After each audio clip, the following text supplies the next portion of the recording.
ప్రతిపక్షంలో ఉన్న వాళ్ళు కూడా మూడు పెళ్ళిళ్ళని ప్రతిసారి స్పెసిఫై చేసి మాట్లాడుతున్నారు.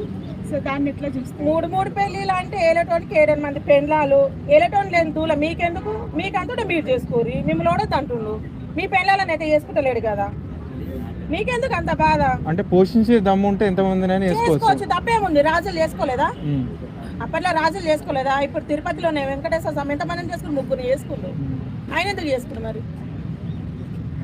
ఇప్పుడు ఇష్టం ఉన్నట్టు మాట్లాడొద్దు. వాళ్ళ పెళ్ళాలకు లేని, ఈయనకు లేని, ఆయన కుటుంబానికి లేని, మధ్యలో మీకెందుకు అద్దులా?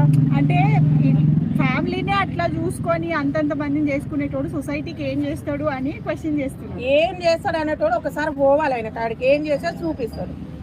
ఇప్పుడు బయట మాట్లాడుతున్నాము, కనీసం ఆయన గేట్ కాడ కొన్ని కరాత ఉంటుందా? బయటలో 100 మాటలు మాట్లాడతాము, పోనీకి ఉంటుందా? ఎందుకు నోరుందని మాట్లాడానికి? ఫ్యామిలీలు అంతమంది పెళ్లి చేస్తుంటే ఆయనకు నచ్చలేదు. ఆయన